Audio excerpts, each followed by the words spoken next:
विद्यार्थी मित्रों, अध्यापक साथियों और कॉलेज के प्राचार्य महोदय, मैं बहुत आभारी हूं आप सबका कि आप यहां पर हैं और मुझे आपसे कुछ बात कहने का मौका मिल रहा है।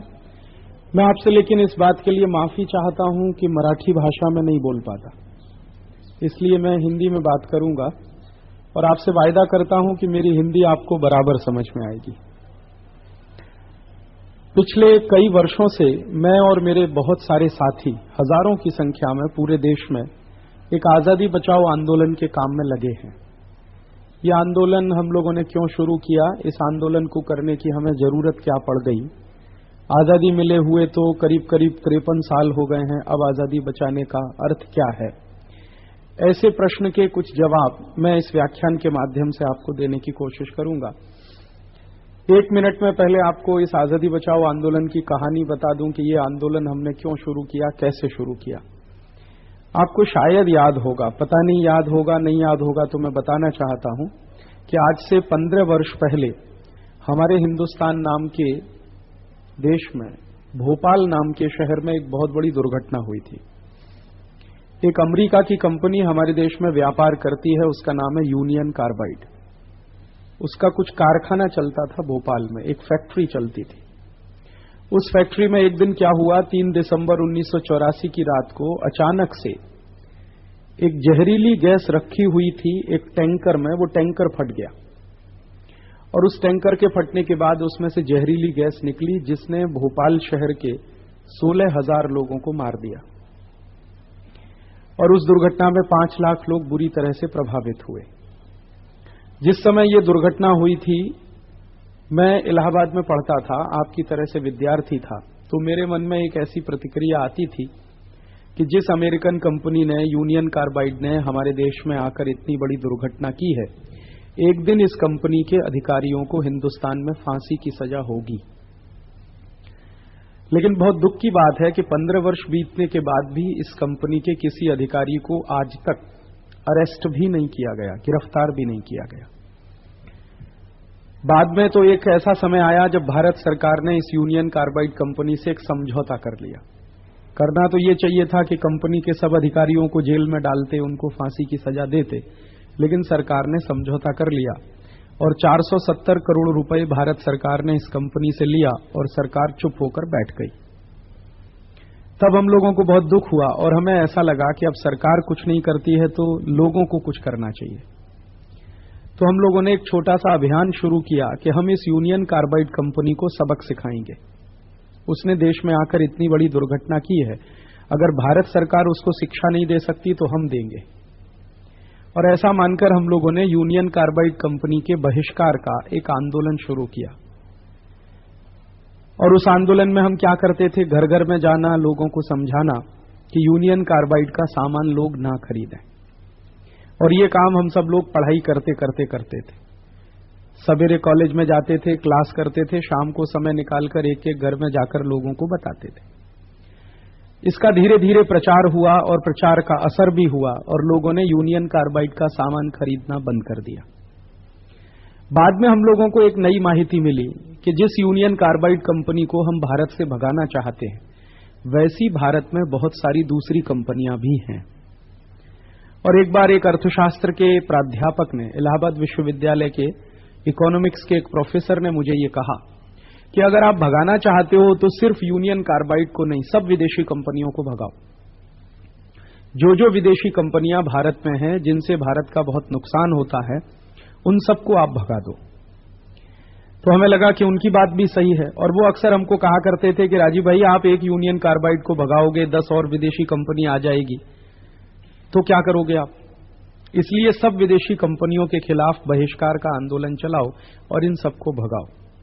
तो ऐसा मानकर फिर हम लोगों ने सब विदेशी कंपनियों के बहिष्कार का आंदोलन शुरू किया और उसी का नाम आजादी बचाओ आंदोलन रखा। आपके मन में यह आ सकता है कि हमने नाम क्यों रखा आजादी बचाओ, उसका कारण क्या था? आप सब जानते हैं भारत के इतिहास के बारे में कि हमारे देश में 400 साल पहले एक विदेशी कंपनी आई थी व्यापार करने। वो अंग्रेजों की कंपनी थी, उसका नाम था ईस्ट इंडिया। उस कंपनी ने जब भारत में व्यापार शुरू किया था तो किसी को इस बात का अंदाजा नहीं था कि एक दिन अंग्रेज भारत को गुलाम भी बना सकते हैं। ईस्ट इंडिया कंपनी तो व्यापार करने आई थी, लेकिन एक दिन उसने पूरे देश को गुलाम बना लिया और 200 साल हम अंग्रेजों की गुलामी में रहे।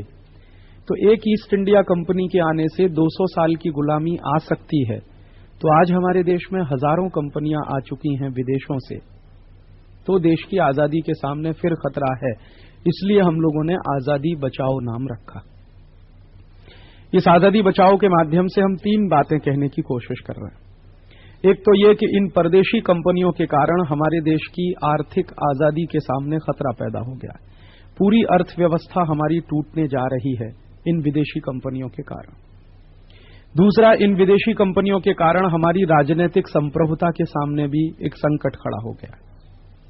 और तीसरा, इन विदेशी कंपनियों के कारण हमारी सांस्कृतिक अस्मिता को भी एक गंभीर संकट आ गया है। देश की आर्थिक आजादी, राजनीतिक संप्रभुता और सांस्कृतिक अस्मिता तीनों ही गंभीर खतरे में हैं, और ऐसा मानकर हम लोग गांव-गांव में इस आंदोलन को चला रहे हैं। आप पूछोगे ऐसा क्यों हो रहा है? देश की आर्थिक आजादी कैसे खतरे में है, हमारी राजनीतिक संप्रभुता कैसे खतरे में है, हमारी सांस्कृतिक अस्मिता को क्या संकट हो गया है? ये 3 प्रश्नों पर मैं आज आपसे बात करूंगा। थोड़े दिन पहले आप सब लोगों ने देखा होगा, शायद पढ़ा भी होगा, आपस में चर्चा भी की होगी, हमारे देश में एक कारगिल युद्ध हुआ। पिछले वर्ष मई-जून के महीने में 1999 में कारगिल युद्ध हुआ। और ये कारगिल युद्ध हुआ जब पाकिस्तान नाम के हमारे पड़ोसी देश ने अपने कुछ सैनिक और घुसपैठिए हमारे देश की सीमा के अंदर डाल दिए, और पाकिस्तान से आए हुए घुसपैठियों को बाहर निकालने के लिए भारतीय सैनिकों ने कारगिल का युद्ध किया। इस कारगिल युद्ध में आप जानते हैं कि हमारे देश के 465 सैनिक शहीद हुए, 500 से ज्यादा सैनिक हमारे देश के बुरी तरह से घायल हुए, और 190 सैनिक तो इतनी बुरी स्थिति में घायल हुए जिनका जीवन हमेशा के लिए बेकार हो गया। 190 ऐसे सैनिक हैं जिनके दोनों हाथ काटने पड़े, दोनों पैर काटने पड़े, या उन 190 सैनिकों को गोली ऐसे स्थान पर लगी शरीर में कि वो बाहर नहीं निकाली जा सकी। इस कारगिल युद्ध में हमारे देश के टैक्स के पैसे का, आप जो टैक्स देते हैं सरकार को, उस टैक्स के पैसे का लगभग 6,400 करोड़ रुपए खर्च भी हुआ। अपने सैनिक भी मरे, अपना पैसा भी खर्च हुआ, और मिला अपने को कुछ भी नहीं। इस कारगिल युद्ध में से भारत को लाभ कुछ भी नहीं हुआ, नुकसान ही नुकसान हुआ। हम शायद ये भी जानते हैं कि ये जो कुछ हुआ था कारगिल युद्ध के नाम पर, उसके थोड़े दिन पहले भारत सरकार ने पाकिस्तान से दोस्ती करने की कोशिश की थी। हमारे देश के प्रधानमंत्री श्री अटल बिहारी वाजपेयी लाहौर बस यात्रा के लिए गए थे, और लाहौर बस यात्रा के बाद एक समझौता हुआ था जिसको लाहौर समझौता कहते हैं। उस समझौते में भारत और पाकिस्तान की सरकार ने आपस में दोस्ती करने का वायदा किया था। फरवरी 1999 में लाहौर समझौता हुआ, और उसके 2 ही महीने के बाद पाकिस्तान ने भारत के ऊपर एक हमला कर दिया। इसका अर्थ क्या हुआ? हमारी सरकार तो दोस्ती करने के चक्कर में थी और पाकिस्तान ने हमला कर दिया। ये पाकिस्तान की आदत है, ऐसा पाकिस्तान बहुत बार कर चुका है। कारगिल युद्ध के नाम पर जो कुछ भी पाकिस्तान ने किया था, उसके पहले भी पाकिस्तान ऐसा कर चुका है। 1987 के साल में इसी तरह से पाकिस्तान ने एक बार और भी हमारे देश के खिलाफ हमला किया था। 1987 के भी पहले एक बार 1971 में भी पाकिस्तान ने ऐसा किया था, 1965 में भी किया था, 1947 में भी किया था। माने आजादी मिलने के हमारे पिछले 52 वर्षों के इतिहास में पाकिस्तान ने हमारे ऊपर 5 बार हमले किए हैं। कारगिल हमला 5वां था, उसके पहले 4 हमले और पाकिस्तान ने किए। 1947 का पाकिस्तान का हमला जब भारत पर हुआ तो उसमें हमारे हजारों सैनिक मरे थे, और हमारे देश की 26,000 वर्गमील जमीन पाकिस्तान के कब्जे में चली गई, जो आज भी पाकिस्तान के पास है। उसी को हम अखबार में पढ़ते हैं पाक अधिकृत कश्मीर के नाम से। पाक ऑक्युपाइड कश्मीर हमारे देश का है, 26,000 वर्गमील का इलाका है, वो पाकिस्तान के कब्जे में है। जब पाकिस्तान ने पहला हमला किया था 1947 में, उसका ये दुष्परिणाम निकला था। दूसरा पाकिस्तान का हमला हुआ था 1965 में, और उस पाकिस्तानी हमले में बाद में हमारे देश में एक ऐसा माहौल बना कि पाकिस्तान से दोस्ती कर लेनी चाहिए, तो तो हमारे देश के उस समय के तत्कालीन प्रधानमंत्री श्री लाल बहादुर शास्त्री दोस्ती करने के लिए ताशकंद गए थे और वहां उनकी हत्या कर दी गई। वहां से वो जीवित वापस नहीं लौटे। तो पाकिस्तान का जब दूसरा हमला हुआ तो उसमें हमारे प्रधानमंत्री को हमने खोया। हजारों सैनिक गए, प्रधानमंत्री भी गए। फिर 1971 में पाकिस्तानी हमला हुआ, फिर 87 में हुआ, फिर अभी 99 में हुआ। पाकिस्तान ने पिछले 52 वर्षों में 5 बार हमले किए हैं हमारे ऊपर, और इन 5 बार किए गए पाकिस्तानी हमलों के कारण अपने देश का क्या नुकसान हो चुका है, अगर आप जानना चाहें तो भारत की रक्षा मंत्रालय की एक रिपोर्ट है, भारत सरकार का एक रक्षा मंत्रालय है, उसकी एक रिपोर्ट ये बताती है कि पाकिस्तान के खिलाफ भारत के सैनिकों को अभियान चलाने में 20,000 सैनिकों की आहुति देनी पड़ी। माने हमारे 20,000 सैनिक अभी तक मर चुके। आप सोचें और इसमें जोड़ें कि एक सैनिक तैयार करने में भारत सरकार को कम से कम 7 लाख रुपए खर्च होता है। तो हमारे 20,000 तैयार किए हुए सैनिक मरे, हजारों लाखों करोड़ रुपए देश का खर्च हुआ। पाकिस्तान से अभी तक दोस्ती करने के चक्कर में हमारी 26,000 वर्गमील जमीन भी चली गई है, और पाकिस्तान से दोस्ती करने के चक्कर में जम्मू कश्मीर में इतना भयंकर उग्रवाद पनप गया है। पाकिस्तानी उग्रवादी और पाकिस्तानी त्रासवादी आतंकवादी रोज जम्मू कश्मीर में लोगों की हत्या करते रहते। अभी तक पिछले 20 वर्षों में 50,000 से ज्यादा जम्मू कश्मीर के निर्दोष नागरिक मारे जा चुके हैं, और भारत सरकार का उस पूरे के पूरे अभियान में 1 लाख करोड़ रुपए से भी ज्यादा का खर्च हो चुका है। इतना नुकसान एक पाकिस्तान के कारण हमारे देश का हुआ है। आगे भी पाकिस्तान नुकसान नहीं करेगा, इसकी कोई गारंटी नहीं है। आज का ही अखबार अगर आप पढ़ें तो आज के सभी अखबारों में एक खबर है कि पाकिस्तान फिर युद्ध की तैयारी कर रहा है। कभी भी भविष्य में फिर पाकिस्तान भारत पर हमला कर सकता है, क्योंकि पाकिस्तान का जो राष्ट्रपति है वो तो ऐसा व्यक्ति बन गया है, परवेज मुशर्रफ, जो शांति की बात जानता ही नहीं, करना दोस्ती की बात भी नहीं जानता, हमेशा हमले की बात करता। तो ऐसा पाकिस्तान है जो हमारा पड़ोसी देश है। मेरे मन में पिछले 5-6 वर्षों से एक द्वंद्व चलता है, 5-6 महीनों से एक बहस चलती है मन में, और विचार आता है, शायद आपके मन में भी आता हो, कि ये पाकिस्तान ऐसा कितना बड़ा देश है जो भारत पर हमला करता है। अगर आप पाकिस्तान के नक्शे को देखें और भारत के नक्शे को देखें तो आपको समझ में आएगा कि भारत पाकिस्तान से कई गुना बड़ा देश है। पाकिस्तान का नक्शा जितना बड़ा है उतना भारत के एक प्रदेश का नक्शा है। भारत में 25 प्रदेश हैं, उनमें से एक है उत्तर प्रदेश, उतना ही बड़ा पूरा पाकिस्तान है। और एक मामले में तो पाकिस्तान उत्तर प्रदेश से भी छोटा है। उत्तर प्रदेश की लोक संख्या पाकिस्तान से ज्यादा है। उत्तर प्रदेश में पाकिस्तान से 3.5 करोड़ लोग ज्यादा रहते हैं। पाकिस्तान की कुल लोक संख्या 14 करोड़ है, उत्तर प्रदेश की लोक संख्या 17.5 करोड़। एक और मामले में पाकिस्तान उत्तर प्रदेश से छोटा है। उत्तर प्रदेश में एक साल में खेती में कुल मिलाकर जितना उत्पन्न होता है, और खेती के अलावा उत्तर प्रदेश के कारखानों में, फैक्ट्रियों में जितना कुल उत्पन्न होता है एक साल में, उससे भी कम पाकिस्तान का बजट है, राष्ट्रीय बजट। तो आप सोच लीजिए कि पाकिस्तान कितना छोटा है। पाकिस्तान की सेना भी बहुत कम है। पाकिस्तान की सेना में कुल मिलाकर इस समय 4.5 लाख सैनिक हैं। भारत की सेना में 12 लाख से ज्यादा सैनिक हैं। हर मामले में पाकिस्तान हमसे छोटा है, फिर भी पाकिस्तान बार बार भारत पर हमला करता रहता है। ये कैसे होता है? एक बार ये प्रश्न मैंने भारत की सेना में काम कर चुके एक बहुत बड़े सैनिक अधिकारी को पूछा। हमारे देश की सेना में काम कर चुके एक बहुत बड़े सैनिक अधिकारी हैं, उनका नाम है लेफ्टिनेंट जनरल जसजीत सिंह अरोड़ा। वो दिल्ली में रहते हैं। 1971 भारत पाकिस्तान का जब युद्ध हुआ था तो लेफ्टिनेंट जनरल जसजीत सिंह अरोड़ा ने क्या किया था? पाकिस्तान के 94,000 सैनिकों को बंदी बना लिया था, और पाकिस्तान का एक बहुत बड़ा इलाका है जिसको पूर्वी पाकिस्तान कहते थे, उसको बांग्लादेश बना दिया था। ऐसे बहादुर सैनिक व्यक्ति हैं लेफ्टिनेंट जनरल अरोड़ा। एक बार मैंने उनको ये प्रश्न किया कि आपने तो पाकिस्तान के खिलाफ 2 बार युद्ध लड़े हैं, आप ये बताइए कि पाकिस्तान इतना छोटा देश होने के बाद भी भारत पर हमला कैसे करता? तब उन्होंने मुझे कहा कि राजीव भाई, पाकिस्तान भारत पर अपनी ताकत से हमला नहीं करता, दुनिया के बहुत सारे देश हैं जो पाकिस्तान को मदद करते हैं, तब पाकिस्तान भारत पर हमला करता है। फिर मैंने उनको पूछा कि दुनिया के कौन से देश हैं जो पाकिस्तान को मदद करते हैं, तो उन्होंने कहा सबसे ज्यादा पाकिस्तान को मदद करता है अमेरिका। दूसरे नंबर पर पाकिस्तान को सबसे ज्यादा मदद करने वाला देश है, उसका नाम है ब्रिटेन। तीसरे नंबर पर Germany, France, Sweden, Denmark, Switzerland, Belgium, ये जितने यूरोप के देश हैं और अमेरिका, ये ही मिलकर सबसे ज्यादा पाकिस्तान को मदद करते हैं। कभी कभी चीन भी मदद करता है पाकिस्तान की।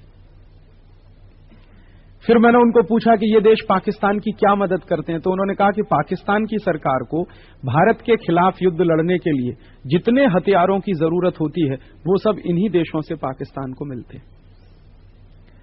और जब उन्होंने बताया तो मैंने पता किया कि अब तक अमेरिका और यूरोप के देशों ने पाकिस्तान को 200 अरब डॉलर के हथियार दिए हैं। 200 अरब डॉलर, 200 बिलियन डॉलर। 1 अरब में 100 करोड़ होते, आप अंदाजा लगाइए, और $1 में 43 रुपया होता। तो 200 अरब डॉलर कितने लाख करोड़ रुपए बैठता है। उतने रुपए के हथियार पाकिस्तान को अभी तक मिले हैं अमेरिका से, जर्मनी से, फ्रांस से, ब्रिटेन से, दुनिया के तमाम देशों से। फिर उन्होंने मुझे ये कहा कि अगर पाकिस्तान को भारत के खिलाफ युद्ध लड़ने के लिए पैसे की जरूरत हो तो अमेरिका पैसा भी देता है। और जब ये कारगिल युद्ध हुआ था तब अमेरिका ने पाकिस्तान को 10,500 करोड़ रुपए दिया था। पाकिस्तान के खजाने में इतना पैसा नहीं था कि वो कारगिल युद्ध लड़ सके। अमेरिका ने उसको 10,500 करोड़ रुपए दिया था कारगिल युद्ध लड़ने के लिए। और अमेरिका पहले भी कर चुका है ये काम। 1987 के युद्ध में पाकिस्तान को अमेरिका ने लगभग 15,000 करोड़ रुपए दिया था। तो अमेरिका पैसा देता है, यूरोप के देश पाकिस्तान को हथियार देते हैं, तब पाकिस्तान भारत पर हमला करता है। इसका माने क्या है कि पाकिस्तान तो अपना दुश्मन है ही, अमेरिका भी अपना दुश्मन है। क्योंकि अमेरिका क्या करता है, हमारे दुश्मन की मदद करता है। और अमेरिका कभी भारत की मदद करने के लिए सामने नहीं आता, बराबर पाकिस्तान की मदद करता है। आपने अभी थोड़े दिन पहले देखा हमारे देश का विमान अपहरण हुआ। 24 दिसंबर 1999 को हिंदुस्तान के इंडियन एयरलाइंस का विमान अपहरण हो गया। और किसने किया? पाकिस्तान के 5 आतंकवादियों ने किया। अमेरिका ने पाकिस्तान को कोई सजा दी? सारी दुनिया के सामने यह सिद्ध हो गया कि पाकिस्तान के 5 आतंकवादियों ने भारत के विमान का अपहरण किया। और भारत सरकार ने अमेरिका को यह कहा कि अब इससे बड़ा सबूत हम आपको नहीं दे सकते कि पाकिस्तान कितनी भयंकर आतंकवादी गतिविधि चलाता है भारत में, तो भी अमेरिका की सरकार कहती है कि हम पाकिस्तान को आतंकवादी राष्ट्र नहीं बोल सकते, पाकिस्तान को हम आतंकवादी राष्ट्र घोषित भी नहीं कर सकते। माने अमेरिका ने एक तरह से पाकिस्तान को क्लीन चिट दे दी है कि तुम दोबारा हिंदुस्तान का एक और हवाई जहाज अपहरण कर लो। अमेरिका कुछ नहीं बोलने वाला। और चूंकि पाकिस्तान के आतंकवादियों ने भारत के विमान का अपहरण किया था, तो मैं आपको एक इसकी पॉलिटिक्स भी समझा देता हूं। 24 दिसंबर को हमारा विमान अपहरण हुआ। 25 दिसंबर को रूस के राष्ट्रपति बोरिस येल्त्सिन ने एक प्रेस स्टेटमेंट किया और उसमें ये उन्होंने कहा कि भारत के विमान अपहरण के मामले पर बहस करने के लिए यूनाइटेड नेशंस की सिक्योरिटी काउंसिल की मीटिंग होनी चाहिए। तो शाम को बिल क्लिंटन का बयान आया कि हम सिक्योरिटी काउंसिल की मीटिंग नहीं बुला सकते भारत के विमान अपहरण पर चर्चा करने के लिए। क्यों नहीं बुला सकते? तो बिल क्लिंटन ने कहा कि छुट्टी है, क्रिसमस की छुट्टी चलती है।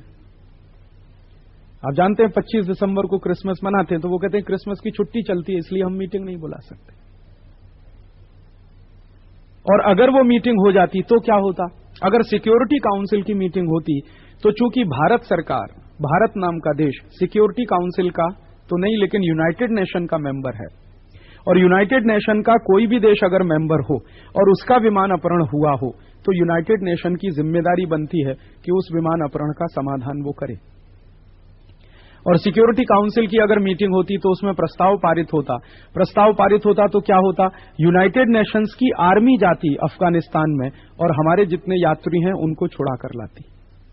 लेकिन अमेरिका ने ये नहीं होने दिया। और बाद में क्या हुआ? 8 दिन तक नाटक चला। जो नहीं होना चाहिए था वो हुआ। हमारे देश की सरकार को 3 भयंकर दुर्दांत आतंकवादी छोड़ने पड़े अपने 160 लोगों की जान बचाने के लिए। और ये 3 आतंकवादी जो छोड़े गए वो इतने खतरनाक हैं जिनको पकड़ने में हमारे हजारों सैनिक मरे हैं। और पुलिस वाले मरे जम्मू कश्मीर। अब वो छूट गए हैं, तो छूट कर जाने के बाद एक ने तो जाकर बोल दिया पाकिस्तान में, मसूद अजहर ने, कि मैं ऐसे 5 लाख आतंकवादी तैयार करूंगा और भारत के एक एक गांव में भेजूंगा। उस समय अमेरिका ने हमारी कोई मदद नहीं की। और आपको एक विपरीत में बात बताता हूं कि आज से 15 साल पहले इसी तरह अमेरिका का एक विमान अपहरण हुआ था। 15 जून 1985 को अमेरिका का एक विमान अपहरण हुआ था। अमेरिका की एक एयरलाइंस है, उसका नाम है TWA, Trans World Airlines. America में 2 एयरलाइंस हैं, एक अमेरिकन एयरलाइंस है और एक TWA है, दोनों महत्वपूर्ण हैं। तो TWA एयरलाइंस का एक विमान अपहरण हुआ 15 जून 1985 को, और उसका अपहरण किसने किया? लीबिया नाम का एक देश है, वहां पर कुछ आतंकवादी संगठन हैं, उनमें से एक संगठन ने विमान का अपहरण कर लिया और उसको अपहरण करके वो ले गए त्रिपोली नाम का एक शहर है, वहां पर ले जाके विमान खड़ा कर दिया। फिर क्या हुआ? जैसे ही अमेरिका का विमान अपहरण हुआ तो विमान अपहरण होने के 12 घंटे के अंदर सिक्योरिटी काउंसिल की मीटिंग हो गई।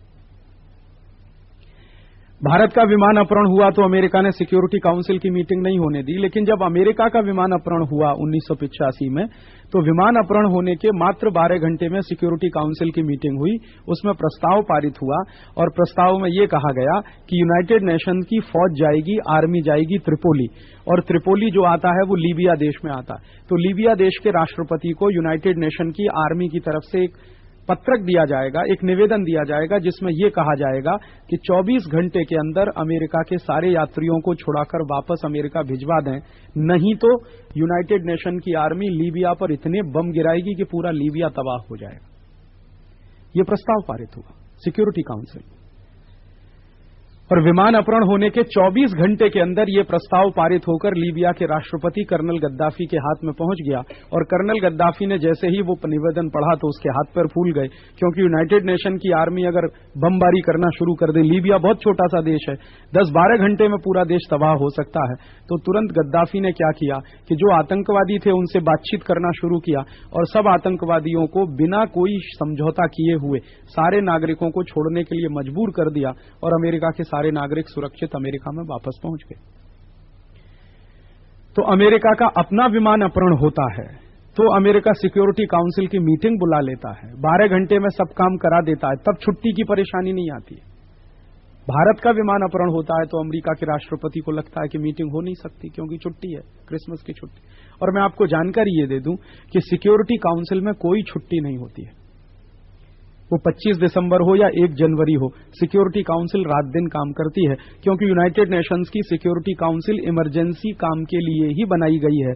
24 घंटे उसके प्रतिनिधि एक ही कैंपस में रहते हैं, उनकी मीटिंग बुलाने में 12 घंटे से ज्यादा का नोटिस देने की भी जरूरत नहीं पड़ती, क्योंकि न्यूयॉर्क में एक ही कैंपस में सब लोग रहते हैं, तुरंत मीटिंग होती है उनकी। अमेरिका ने क्या आपके साथ किया, वो इससे बड़ा सबूत आपको मिला। और भारत सरकार क्या करती रही? 8 दिन तक भारत सरकार यही इंतजार करती रही कि शायद अमेरिका भारत की कुछ मदद करेगा, शायद अमेरिका भारत की कुछ मदद करेगा, लेकिन अमेरिका ने आपकी मदद नहीं की, पाकिस्तान की मदद की। कारगिल युद्ध में भी ऐसे ही हुआ कि अमेरिका ने पाकिस्तान की मदद की। तो मेरे मन में अब यह बात बहुत स्पष्ट होने लगी है कि पाकिस्तान तो अपना दुश्मन है ही, अमेरिका उससे बड़ा हमारा दुश्मन है, क्योंकि पाकिस्तान जैसे दुश्मन को पैदा करने का काम अमेरिका करता है। ये पाकिस्तान में जितने आतंकवादी पलते हैं ना, जिनके संगठन चलते हैं, सबको पैसा अमेरिका से आता है। नंबर 1 की फंडिंग आतंकवादी संगठनों को अमेरिका से होती है, और दूसरे नंबर की फंडिंग इन सब आतंकवादी संगठनों को ग्रेट ब्रिटेन से होती है, इंग्लैंड से होती है। इंग्लैंड का पैसा वहां जाता है, अमेरिका का पैसा वहां जाता है। और मुझे तकलीफ क्या होती है कि जो अमेरिका हमारा परम दुश्मन है, जो यूरोप के देश हमारे परम दुश्मन हैं, उनसे दोस्ती करने की कोशिश हमारे नेता हमेशा करते रहते, और उसी में देश का नुकसान होता रहता। और आप जानते हैं हो क्या रहा है? पाकिस्तान तो अपना दुश्मन है, अमेरिका उससे भी बड़ा दुश्मन है, और हम हिंदुस्तान के लोग अमेरिका की रात दिन मदद करने में लगे रहते। आप पूछोगे कैसे? हिंदुस्तान में जितने भी बेस्ट क्वालिटी के इंजीनियर पैदा होते हैं, सब अमेरिका भाग जाते हैं। हिंदुस्तान में जितने बेस्ट क्वालिटी के डॉक्टर पैदा होते हैं, वो भी अमेरिका भाग जाते हैं। जितने बेस्ट क्वालिटी के मैनेजर्स पैदा होते हैं, वो अमेरिका भाग जाते हैं। हमारे देश के हर पढ़े लिखे आदमी की आंखों का एक ही सपना है, अमेरिका जाना। और इस देश में हर पढ़े लिखे माँ बाप की आंखों का सपना है कि अपने बेटा बेटी को अमेरिका भेजना। माने पैदा करेंगे हिंदुस्तान में, खिलाएंगे हिंदुस्तान का, पढ़ाएंगे हिंदुस्तान में, पैसा खर्च करेंगे हिंदुस्तान का, और काम करने के लिए भेज देते हैं अमेरिका। और ऐसे खूसट माँ बाप मैंने देखे हैं जो बड़े गर्व से कहते हैं हमारा बेटा कैलिफोर्निया में, हमारी बेटी सैन फ्रांसिस्को में। मैं उनको कहता हूं तुम क्यों नहीं मरते वहां जाके, तुम हिंदुस्तान में क्यों? तो जो इतना बड़ा दुश्मन है अमेरिका, उसको मदद हमारे हिंदुस्तानी। आपको मालूम है कितने इंजीनियर हर साल हिंदुस्तान से अमेरिका जाते हैं, कितने डॉक्टर्स हर साल अमेरिका जाते हैं, कितने चार्टेड अकाउंटेंट अमेरिका जाते हैं, कितने मैनेजर्स अमेरिका जाते हैं। एक बार मैंने इसी बात के लिए हिसाब निकाला कि जितने इंजीनियर्स हिंदुस्तान से अमेरिका जाते हैं, वैज्ञानिक अमेरिका जाते हैं, डॉक्टर्स अमेरिका जाते हैं, एक साल में वो कितना नुकसान करते हैं देश का। लगभग 15 से 20 अरब डॉलर का नुकसान करते हैं देश का हर साल। हमारे देश में से जाने वाले इंजीनियर्स, डॉक्टर, चार्टेड अकाउंट कैसे करते हैं नुकसान। आप कल्पना करो कि जो इंजीनियर हिंदुस्तान में तैयार हुआ वो अगर अमेरिका नहीं जाता तो क्या करता। एक तो हमारे देश में क्या होता है कि एक इंजीनियर को तैयार करने में कम से कम 7 लाख रुपए खर्च होता है, एक डॉक्टर को तैयार करने में कम से कम 7 से 8 लाख रुपए खर्च होता है। तो एक अच्छा डॉक्टर, एक अच्छा इंजीनियर हम 7 लाख रुपए में तैयार करते हैं। अब वो जब तैयार हो जाता है तो देश के लिए काम नहीं करता, अमेरिका भाग जाता है। तो एक तो उसने जो पैसा खर्च कराया अपने ऊपर वो बर्बाद हुआ, दूसरा वो अमेरिका में जाकर नौकरी करता है तो अमेरिका की ही किसी संस्था की बढ़ोतरी करता है ना, अमेरिका की ही समृद्धि बढ़ाता है ना। तो वो जाकर जो अमेरिका की समृद्धि बढ़ाता है, अगर वो अमेरिका नहीं जाता, भारत में रहता, तो शायद भारत की समृद्धि बढ़ाता, और भारत की समृद्धि बढ़ाता तो अपने देश को आगे बढ़ाता। वो ऐसा नहीं करता, हमारे दुश्मन की समृद्धि बढ़ाता। और अमेरिका में तो एक एक ऐसे बड़े रिसर्च इंस्टीट्यूट हैं जहां पर 60% तक वैज्ञानिक भारत के हैं, जो रात दिन वहां काम करते हैं, माने अमेरिका को आगे बढ़ाते हैं, अपने देश को पीछे ले जाते हैं। ऐसे दुश्मन देश अमेरिका को हिंदुस्तान में से मदद होती है। एक और मदद हम करते हैं अमेरिका को। सवेरे से शाम तक हिंदुस्तान में कुछ करोड़ ऐसे हिंदुस्तानी हैं जो अमेरिकी कंपनियों का माल खरीदते हैं और हजारों करोड़ रुपए अमेरिका को देते हैं हर दिन। हमारे देश में अमेरिका की बहुत सारी कंपनियों के धंधे चलते हैं। जैसे हमारे देश में एक अमेरिकन कंपनी है, उसका नाम है पेप्सी कोला। उसका गांव गांव में धंधा चलता है, वो पानी की बोतल बेचती है कोल्ड ड्रिंक्स के नाम पर। ऐसी एक दूसरी अमेरिकन कंपनी है, उसका नाम है कोका कोला। एक तीसरी अमेरिकन कंपनी, उसका नाम है कॉलगेट पामोलिव। एक चौथी अमेरिकी कंपनी है हमारे देश में, वो सिगरेट बेचती है, विल्स। एक पांचवी अमेरिकन कंपनी है, वो हमारे देश में मीट बेचती है, कैप्टन कुक। ऐसी एक छठी अमेरिकी कंपनी है, वो विक्स बेचती है, उसका नाम है प्रॉक्टर एंड गैम्बल। ऐसी एक 7वीं अमेरिकी कंपनी है हमारे देश में, वो पाव रोटी बेचती है, बड़ा पाव, उसका नाम है मैकडोनाल्ड। ऐसी एक अमेरिकन कंपनी है, उसका नाम है केंटकी फ्राइड चिकन। और ऐसी सैकड़ों की संख्या में कंपनियां। और हमारे देश के लोग क्या करते हैं कि इन्हीं कंपनियों का माल खरीदते हैं और हिंदुस्तान का हजारों करोड़ रुपए अमेरिका को देते हैं। कैसे देते हैं? पेप्सी कोला और कोका कोला नाम की 2 अमेरिकन कंपनियां पानी की बोतल बेचती हैं गांव गांव में 10 रुपए की। लहर Pepsi, Lehar 7 Up, Coca Cola, Thums Up, Limca, ये सारी बोतलें 300 मिलीलीटर की हैं पानी की, 10-10 रुपए में गांव गांव में बिकती। लेकिन ये 10 रुपए में बनती नहीं है। गांव गांव में पेप्सी और कोका कोला की बिकने वाली 10 रुपए की बोतल फैक्ट्री के अंदर मात्र 70 पैसे में बनती है। अब होता क्या है कि अमेरिकी कंपनी 70 पैसे के पानी को हिंदुस्तान के गांव गांव में 10 रुपए का बेचती है। अब आप सोचो, 70 पैसे का पानी वो 10 रुपए में बेचते हैं और हमारे देश के कुछ पागल लोग उसे पीते हैं। और पीने के बाद क्या करते हैं? एक बोतल पे 9 रुपए 30 पैसे मुनाफा अमेरिकी कंपनी को देते। अमेरिकी कंपनी उसमें से थोड़ा सा टैक्स देती है भारत सरकार को, और जो बेचने वाला दुकानदार है उसको थोड़ा सा प्रॉफिट देती है। तो भारत सरकार को टैक्स और बेचने वाले दुकानदार को प्रॉफिट दोनों निकाल दिया जाए तो वो 2 रुपए 30 पैसे बैठता है, और 70 पैसे बोतल बनाने की कीमत। माने अमेरिकी कंपनी का 3 रुपए खर्चा होता है और वो एक बोतल बेचकर 7 रुपए कमाते हैं। और एक साल के अंदर पेप्सी कोला और कोका कोला दोनों अमेरिकी कंपनियां इतने बोतल बेचते हैं कि उनको 540 करोड़ रुपए नेट प्रॉफिट हो जाता है। और हर साल हिंदुस्तान में से पेप्सी कोला और कोका कोला की बिक्री के बाद 540 करोड़ रुपए हमारा दुश्मन अमेरिका के हाथ में चला जाता। माने जितने लोग हिंदुस्तान में पेप्सी और कोका कोला पी रहे हैं वो देश से क्या गद्दारी कर रहे हैं उनको शायद खुद नहीं मालूम कि वो अपने खून पसीने की कमाई का पैसा दुश्मन को दे रहा। और जो लोग पेप्सी और कोक पीते हैं वो इतने इडियट हैं कि उनको खुद नहीं मालूम कि वो क्या पीते हैं।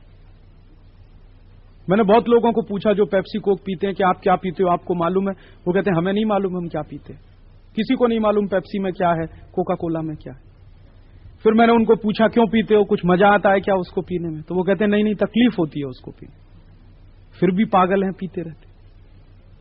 क्या तकलीफ होती है? तो वो कहते हैं कि राजीव भाई जैसे ही पेप्सी कोला पीते हैं नाक में सनसनी होने लगती है, जलन होती है, फिर गले में सनसनी होती है, जलन होती है, फिर पेट में जलन होती है, फिर गैस बनने लगती है, फिर भी मरते जाते हैं, पीते जाते हैं घटा। और कुछ तो इतने बड़े इडियट हैं कि एक दिन में 10-10, 15-15 बोतल पीते। और कुछ तो मैंने ऐसे पागल देखे हैं कि रोटी खाते खाते पीते हैं कोका कोला पेप्सी, पानी नहीं पीते, पेप्सी और कोक पीते। और मैंने ये भी देखा है पिछले 10 वर्षों में कि जितने ज्यादा पढ़े लिखे हैं उतने ही ज्यादा पेप्सी कोका कोला पीते। जो बिना पढ़े लिखे गांव के किसान है वो नहीं पीते, वो बहुत होशियार है, उनको मालूम है कि पेप्सी नहीं पीना चाहिए, कोक नहीं पीना चाहिए। वो बिना पढ़े लिखे हैं फिर भी इतने होशियार। और जो पढ़े लिखे हैं वो ही सबसे ज्यादा पागल है। और किस भाव में पीते हैं? 10 रुपए में 300 मिलीलीटर पेप्सी आता है, तो 20 रुपए में 600 मिलीलीटर, तो 30 रुपए में 900 मिलीलीटर, तो 33 रुपए में 1 लीटर। अब 33 रुपए लीटर का पेप्सी पीते हैं, 14 रुपए लीटर गाय का दूध नहीं पीते।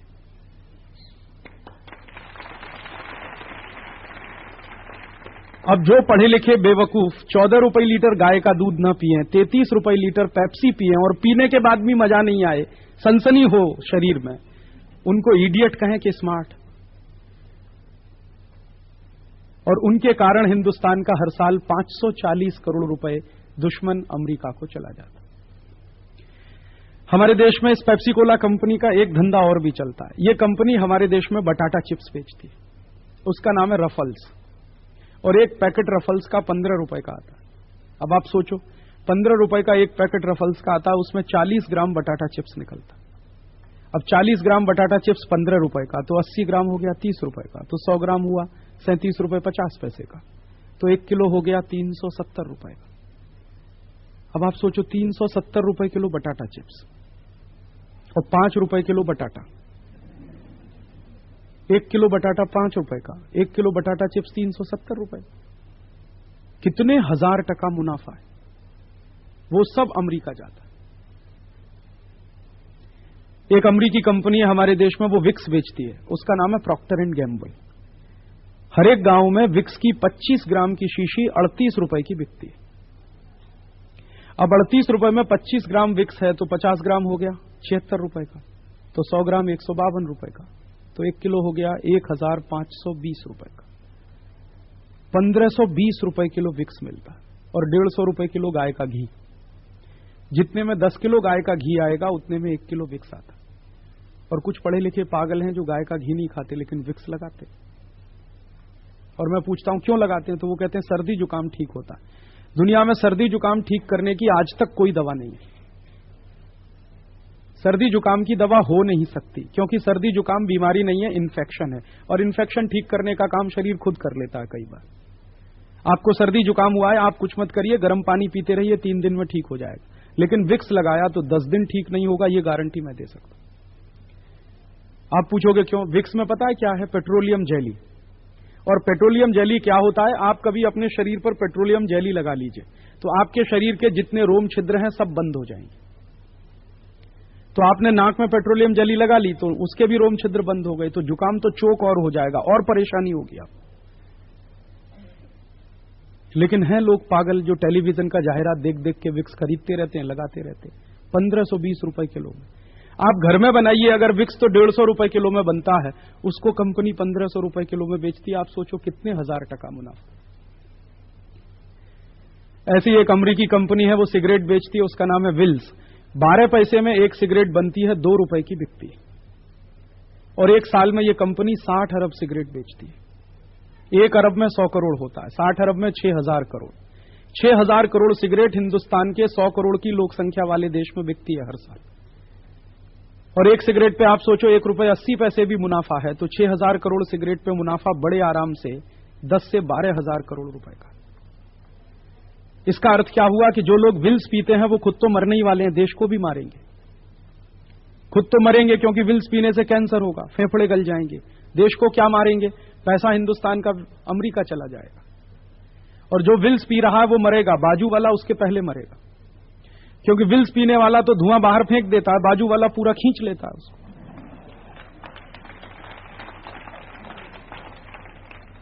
तो पीने वाला जब मरेगा तब मरेगा, बाजू वाला उसके पहले मर जाएगा। ऐसे उल्टे धंधे में हमारे देश के लोग लगे। दुनिया के सब देशों में सिगरेट की बिक्री कम हो रही है। इवन अमेरिका में सिगरेट की बिक्री कम हो रही है, यूरोप के देशों में सिगरेट की बिक्री कम हो रही है, क्योंकि जन जागृति लोगों में आ रही है सिगरेट नहीं पीनी चाहिए, और हिंदुस्तान में धड़ल्ले से सिगरेट की बिक्री बढ़ रही है। मैंने बहुत रिसर्च किया इस बात पर कि हिंदुस्तान में सिगरेट की बिक्री क्यों बढ़ती है, तो पता है रिसर्च में मुझे क्या मिला? हमारे देश की पूरी क्रिकेट टीम सिगरेट के लिए जाहिरात करती है, इसलिए सिगरेट की बिक्री बढ़ती है। आपको मालूम है जितने नालायक क्रिकेट खिलाड़ी हैं सब सिगरेट का जाहिरात करते हैं। हमारी पूरी क्रिकेट टीम विल्स का ही जाहिरात करती है। आप जब भी देखो क्रिकेट का मैच होगा, हर एक खिलाड़ी विल्स का स्टिकर लगा के खेलता है। या तो वहां पर विल्स का स्टिकर होगा, या छाती पर विल्स का स्टिकर होगा, या इधर होगा। इंडिया पीछे होगा, विल्स आगे। आप बोलते हो कि राजीव भाई ये क्रिकेट खिलाड़ी देश के लिए खेलते हैं, कोई देश के लिए नहीं खेलता, विल्स के लिए खेलते हैं। विल्स बिकना चाहिए, इसके लिए क्रिकेट का मैच होता है। और जितनी बार क्रिकेट का मैच होता है उतनी बार विल्स का जाहिरात होता है, और बार बार जाहिरात देखकर हिंदुस्तान के नए नए बच्चे सिगरेट पीना सीख लेते हैं। क्यों सीखते हैं? वो कहते हैं सचिन तेंदुलकर कहता है विल्स पियो तो पीते, सौरभ गांगुली भी कहता है विल्स पियो तो पीते। और मैंने ये माहिती लेने की कोशिश की कि ये क्रिकेट खिलाड़ी ऐसा क्यों करते हैं, तो पता चला विल्स कंपनी कुछ करोड़ रुपए इन खिलाड़ियों को देती है।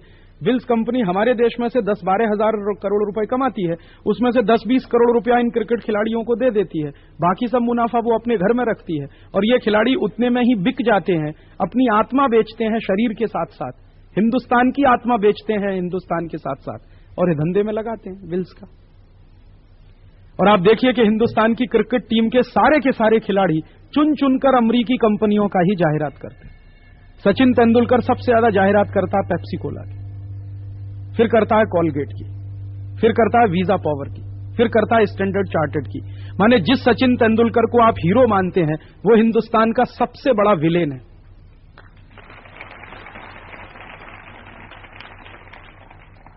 क्योंकि वो तेंदुलकर जाहिरात करता है सिगरेट की, पेप्सी की, कोका कोला की और इनकी कॉलगेट की, या वीजा पावर की, या स्टैंडर्ड चार्टर्ड की, ये सब अमेरिकन कंपनी है। तो तेंदुलकर की क्या कोशिश है कि ज्यादा से ज्यादा अमेरिकी कंपनियों का धंधा भारत में चले, तो ज्यादा से ज्यादा मुनाफा हिंदुस्तान का अमेरिका जाए। जो आदमी अपने देश का मुनाफा दुश्मन को देने के काम में लगा हो उसको हीरो कहें कि विलेन। और ऐसे विलेन का क्रिकेट मैच देखने के लिए 8 घंटे हम बर्बाद करते, हमारा भी दिमाग खराब हो गया। दिन भर बैठे बैठे क्रिकेट का मैच देखते रहे, करोड़ों घंटे देश के बर्बाद करते हैं, पैसा बर्बाद होता है। ऐसे दुष्चक्र में हमारा देश फंस गया। और आप पूछोगे ऐसी कितनी कंपनियां हैं? पेप्सी कोला है, कोका कोला है, कॉलगेट है, प्रॉक्टर एंड गैम्बल है, विल्स है। एक कंपनी है हिंदुस्तान लीवर है, नाम से ऐसा लगता है जैसे हिंदुस्तान की है, उसका असली नाम है यूनिलीवर, हॉलैंड की कंपनी है। जिस देश में जाती है उसी देश का नाम अपने साथ लगा लेती है। अगर ये कंपनी पाकिस्तान में जाएगी तो पाकिस्तान लीवर हो जाती है, ये भारत में घुस गई तो हिंदुस्तान लीवर हो जाती है, इंडोनेशिया में घुस गई तो इंडोनेशिया लीवर हो जाती है। लोगों को ऐसा लगता है कि ये अपने देश की है परदेशी, और ये हजारों करोड़ रुपए धंधे करके ले जाती है हमारे देश में से। ऐसी दोस्तों अपने देश में 4000 कंपनियां, कोई 500 करोड़ कमाती है, कोई 1000 करोड़ कमाती है, कोई 2000 करोड़ कमाती है। एक तो अमेरिकी कंपनी अपने देश में ऐसी आई है, वो एक ही साल में 3000 करोड़ रुपए कमाती है, उसका नाम है एनरॉन। आप जानते हैं महाराष्ट्र में एनरॉन कंपनी, वो बिजली बना के बेचती है, और जो बिजली हमारे महाराष्ट्र में 1 रुपए 70 पैसे यूनिट की पड़ती है, उसको एनरॉन कंपनी 4 रुपए 85 पैसे यूनिट में बेचती है, और साल में बड़े आराम से 3000 करोड़ रुपए कमा के ले जाती है। और ऐसा कितना पैसा हमारे देश का परदेश जाता है, वो माहिती लेने की जब हमने कोशिश की तो पता चला कि 4000 विदेशी कंपनियां हैं, एक साल में 80,000 करोड़ रुपए लूट के ले जाते हैं। और ये 80,000 करोड़ रुपए कहां जाता है? दुश्मन के हाथ में। अमेरिका में जाता है, ब्रिटेन में जाता है, फ्रांस में जाता है, जर्मनी में जाता है। ये सब देश हमारे दुश्मन हैं।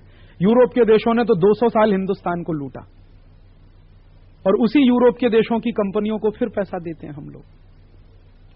और ये पैसा जो परदेश जाता है तो उससे दो नुकसान होते हैं। एक तो दुश्मन के हाथ में पैसा जाता है, दुश्मन क्या करता है, वो पैसा पाकिस्तान को दे देता है। पाकिस्तान उस पैसे से क्या करता है? आतंकवादियों को पालता है। आतंकवादी क्या करते हैं? जम्मू कश्मीर के लोगों की हत्या करते हैं। या पाकिस्तान उस पैसे से क्या करता है? भारत पर हमला करता है।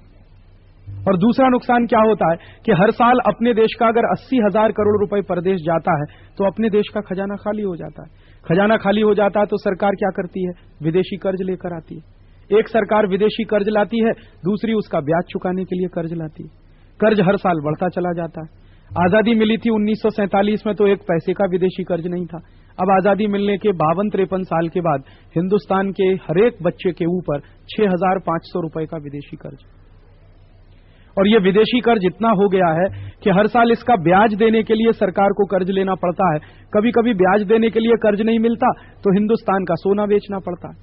1990 के साल में हमारे देश में एक ऐसी सरकार बनी जिसको विदेशी कर्जे का ब्याज चुकाने के लिए देश का सोना बेचना पड़ा। और कितना? 20 मीट्रिक टन। आप समझते हैं 20 मीट्रिक टन कितना? 1 मीट्रिक टन में 1000 किलोग्राम होता है और 1 किलो सोना 4.5 लाख रुपए का आता है। तो 20,000 किलोग्राम सोना कितने का? उसके बाद एक दूसरी सरकार आई, उसने 47 मीट्रिक टन सोना बेचा। फिर अब की बार क्या हो रहा है? इस बार भी भारत सरकार को कर्जे का ब्याज चुकाने के लिए पैसा चाहिए, पैसे की कमी पड़ रही है। तो अब भारत सरकार ऐसा कर रही है कि हमारे देश की जो बड़ी बड़ी पब्लिक सेक्टर की कंपनियां हैं उनकी संपत्ति बेच रही है। इस वर्ष हमारे देश की 40 कंपनियां बिकने जा रही हैं कर्जे का ब्याज चुकाने। कौन कौन सी कंपनियां बिक रही हैं भारत की? आप किसी पेट्रोल पंप पे जाते होंगे, वहां एक नाम मिलेगा आपको, HP। उसका नाम है हिंदुस्तान पेट्रोलियम। हिंदुस्तान में पेट्रोल बनाने वाली ये सबसे बड़ी सरकारी कंपनी है, उसको भारत सरकार बेच रही है और एक अमेरिकी कंपनी उसको खरीद रही है। ऐसे ही एक दूसरी बहुत बड़ी कंपनी है, उसका नाम है इंडियन ऑयल कॉरपोरेशन। वो डीजल बनाने वाली सबसे बड़ी कंपनी, उसको सरकार बेचने जा रही है। ऐसे एक कंपनी है IPCL, इंडियन पेट्रोकेमिकल्स लिमिटेड, उसको सरकार बेच रही। ऐसी 40 कंपनियों को सरकार बेच रही है तो पैसा मिलेगा, कर्जे का ब्याज चुकेगा। फिर क्या होगा? अगले साल फिर कंपनियां बिकेंगी, फिर अगले साल कंपनियां बिकेंगी। 5 साल के बाद क्या होगा इस देश में? हो सकता है 5 साल के बाद हमारी सोने की खदान बिके, चांदी की खदान बिके, कोलसे की खदान बिके, हीरे की खदान बिके। क्योंकि कंपनियां बेचने के बाद फिर बचेगा क्या सरकार के पास? यही बचेगा, ये बेचेंगे। और इसको बेचने के बाद क्या होगा? खेत बेचेंगे, खलिहान बेचेंगे। और इसी तरह से राष्ट्र की संपत्ति बिकती चली गई। तब आप सोचिए कि इस राष्ट्र की आजादी का क्या होगा। जिस राष्ट्र की आर्थिक शक्ति जितनी कमजोर होती है वो राष्ट्र की राजनीतिक गुलामी उतनी ही ज्यादा होती है। हमारी आर्थिक संपत्ति सब विदेशियों के हाथ में चली गई तो हम फिर गुलाम होंगे। क्योंकि आज से 50 साल पहले, 52 साल पहले अंग्रेजों के गुलाम हम इसलिए थे कि हिंदुस्तान की सारी संपत्ति अंग्रेजों के कब्जे में थी। अब आजादी के 52-53 साल के बाद फिर विदेशियों के कब्जे में जा रही। ऐसा गंभीर संकट देश के सामने है। और एक और मुश्किल हमारे देश में हो रही है। आप पूछोगे क्या मुश्किल हो रही है? जब से इन विदेशी कंपनियों का धंधा भारत में ज्यादा चला, हमारे देश की स्वदेशी कंपनियां बंद होती जा रही। पिछले 8 साल में हिंदुस्तान की 3 लाख छोटी छोटी कंपनियां बंद हो गई, स्वदेशी, अपने देश की। और उसमें काम करने वाले हमारे देश के 8 करोड़ मजदूर बेकार हो गए। और अगर ये ऐसे ही चलता जाएगा सिलसिला तो अगले साल 2 साल में और 2-3 लाख कंपनियां बंद हो जाएंगी। क्योंकि इस वर्ष से क्या हो रहा है, विदेशी कंपनियों ने हमारे देश में तुअर की दाल बेचना शुरू कर दी, गेहूं बेचना शुरू कर दिया, चावल बेचना शुरू कर दिया, कापूस बेचना शुरू कर दिया, केला बेचना शुरू कर दिया, सफरचंद बेचना शुरू कर दिया। माने जो काम हमारे देश का किसान करता था, जो खेती में उत्पन्न हमारे देश का किसान लाता था, अब उसको भी विदेशी कंपनियां बेचती। और उसकी वजह से क्या होता है कि हमारे देश में विदेशी कंपनियों के खेती के उत्पन्न अगर बिकने लगे तो अपने देश के किसान का कोई नहीं खरीदेगा। क्यों नहीं खरीदेगा? हमारे देश में विदेशी कंपनी आकर जानबूझकर सस्ता माल बेचती। जैसे एक विदेशी कंपनी हमारे देश में पामोलिन का तेल बेचती है। पामोलिन का तेल हिंदुस्तान में 20 रुपए लीटर में वो बेचती है। हमारे देश में सस्ते से सस्ता सिंगदाणे का तेल 40 रुपए लीटर का, परदेशी कंपनी 20 रुपए लीटर में बेचती है। तो हमारे देश में सिंगदाणे का तेल बिकता नहीं, तो सारे व्यापारी बर्बाद होते हैं जो सिंगदाणे का तेल पैदा करते हैं। ऐसे ही परदेशी कंपनी सस्ती तुअर की दाल बेच देती है, अपने देश की दाल मिलें बंद होती है। ऐसे ही परदेशी कंपनी सस्ता गेहूं बेच देती है, अपने देश के किसानों का गेहूं पड़ा रहता है बाजार में। पिछले साल विदेशी कंपनियों ने 35 लाख टन गेहूं बेचा हिंदुस्तान में, और हमारे किसान का गेहूं बिका नहीं मार्केट में। किसान परेशान है, विदेशी कंपनियों का धंधा चलता है। और अभी एक साल में अंदर, माने इसी साल में एक परदेशी कंपनी आ रही है हमारे देश में कापूस बेचने के लिए, और वो कंपनी कहती है 1200 रुपए क्विंटल में कापूस बेचेंगे हिंदुस्तान। तो अपने किसान का 2200 रुपए क्विंटल का कापूस कौन खरीदेगा? और हमारे देश का जो उद्योगपति है, व्यापारी है, वो क्या करेगा? जो कापूस खरीदने वाला उद्योगपति है वो तो ये बोलेगा कि मुझको तो 1200 रुपए क्विंटल का परदेशी कापूस पड़ता है सस्ता, मैं तो वही खरीदने वाला हूं। अपने देश का 2200 रुपए क्विंटल का कापूस नहीं खरीदेगा तो अपना किसान मरेगा, उसको भाव नहीं मिलेगा, उसका माल नहीं बिकेगा। ऐसे संकट इस देश में बढ़ते चले जा रहे हैं। और इन प्रश्नों पर अगर आज हम लोगों ने कुछ नहीं किया तो हो सकता है कि 5 साल के बाद ये देश फिर से बर्बादी के रास्ते पे जाए। एक बार ये देश गुलाम हुआ था अंग्रेजों का, शायद अब की बार गुलाम होगा अमेरिका का, और गुलामी फिर से वापस आ रही है। मैं अफसोस पता है किस बात का करता हूं? भारत का इतिहास बहुत पढ़ा मैंने, बार बार पढ़ा, और मुझे एक ही बात का अफसोस होता है कि ईस्ट इंडिया कंपनी आई थी 1611 में और अंग्रेजों की सरकार बनी 1760 में। तो 1611 से 1760 माने 150 साल बाद अंग्रेजों ने सरकार चलाई। अगर हिंदुस्तानियों को 1611 के साल में ये अकल आ गई होती कि इस ईस्ट इंडिया कंपनी को भारत में मत घुसने दो, इसका धंधा मत चलने दो, तो क्या अंग्रेजों की सरकार बनती, चलती? क्या हम देश गुलाम बनते अंग्रेजों के? अगर 1611 के साल में ही लोगों ने ये बात सोच ली होती कि हम ईस्ट इंडिया कंपनी को भगा देंगे, अंग्रेजों का धंधा भारत में चलने नहीं देंगे, शायद ये देश कभी गुलाम नहीं होता। लेकिन वो गलती हुई हमारे लोगों से। हम सोते रहे, अंग्रेज धंधा करते गए, धंधा फैलाते गए, मुनाफा कमाते गए, उस मुनाफे से आर्मी बनाते गए, फौज बनाते गए, और जब अंग्रेज बहुत ताकतवर हो गए, देश के गांव-गांव में उनकी जड़ें फैल गईं, तब हमको याद आया कि अंग्रेजों को भगाना चाहिए। फिर भगाया हमने, लेकिन कितना नुकसान हुआ। 90 साल तो आजादी की लड़ाई चलती रही, 1857 से 1947, लाखों शहीदों की कुर्बानी देनी पड़ी हमको। तो इसलिए आज मुझे ये लगता है कि ये गलती हमें दोहरानी नहीं चाहिए। आज ये विदेशी कंपनियां घुस रही हैं, अभी से हमको सावधान होकर इनको भगा देने की बात करनी चाहिए, नहीं तो थोड़े दिन के बाद ये इतनी ताकतवर हो जाएंगी कि शायद इनको भगाना बहुत नहीं कर सकते। हम क्या कर सकते? हम तो विद्यार्थी हैं, हम तो सिर्फ पढ़ते हैं, हम तो देश के लिए कुछ नहीं कर सकते। आप अगर ऐसी भाषा बोलेंगे कि हम तो देश के लिए कुछ नहीं कर सकते, तो क्या बाहर वाला आके देश के लिए करेगा? करना तो आपको ही पड़ेगा, क्योंकि देश आपका है, आप इस देश के हैं, देश आपका है, तो आपको ही करना पड़ेगा। और मान लीजिए आप ये भाषा बोलते हैं कि हम तो देश के लिए कुछ नहीं कर सकते, यही भाषा हमारे देश के सैनिकों ने बोलना शुरू कर दिया जो आर्मी में काम करते हैं कि हम तो देश के लिए कुछ नहीं कर सकते, तो क्या होगा? कारगिल युद्ध लड़ने वाले अगर भारत के सैनिकों ने यह कह दिया होता हमारे देश के लोगों से कि हम कुछ नहीं कर सकते, पाकिस्तान ने कब्जा कर लिया, अब जो हो गया वो हो गया, हम कुछ नहीं कर सकते, तो हमारा देश तो खलास हो गया होता अभी पिछले ही साल। कम से कम हजारों वर्ग मील इलाका हमारा पाकिस्तान में चला गया होता। लेकिन हमारे सैनिकों ने ऐसा नहीं कहा कि हम कुछ नहीं कर सकते, उन्होंने ये कहा कि हम कुछ भी नहीं कर सकते तो मर तो सकते हैं देश के लिए, और 465 सैनिक मर गए तो देश बच गया। इसलिए आप कभी भी जीवन में ऐसी भाषा मुंह से मत निकालिएगा कि हम देश के लिए कुछ नहीं कर सकते। हम सब चाहें तो देश के लिए बहुत कुछ कर सकते। तो आप पूछेंगे क्या करना चाहिए हमको? छोटे छोटे 2 काम हमने शुरू किए हैं पूरे देश में। ये जितनी विदेशी कंपनियां भारत में आई हैं, इनको बाहर भगाने के लिए हमने एक अभियान शुरू किया। उस अभियान के तहत हम क्या कर रहे हैं? हिंदुस्तान के 1 करोड़ लोगों से हम स्वाक्षरी ले रहे हैं। 1 करोड़। अभी तक 35 लाख लोगों ने हमें स्वाक्षरी दी है, 65 लाख की स्वाक्षरी हम और लेने वाले। आप पूछोगे इसके बाद हम क्या करेंगे?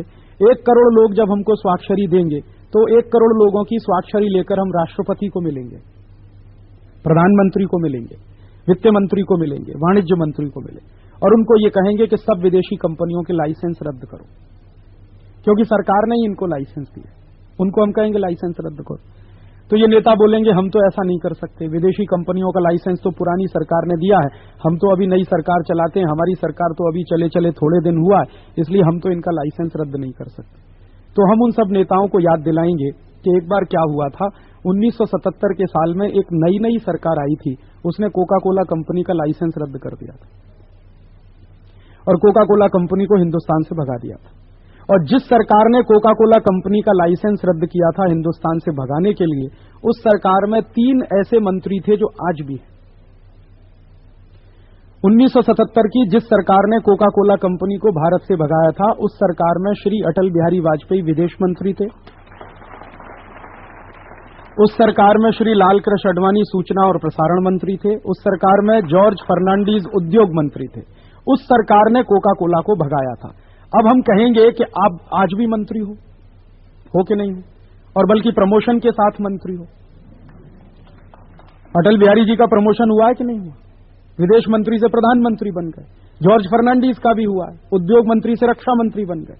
आडवाणी जी का भी हुआ है, वो सूचना प्रसारण मंत्री थे, अब गृह मंत्री हो गए। तो हम उनको कहेंगे कि जब आप कम दर्जे के मंत्री थे तो आपने एक कंपनी को भगाया, अब आपकी ताकत बढ़ गई तो 10 को भगाओ।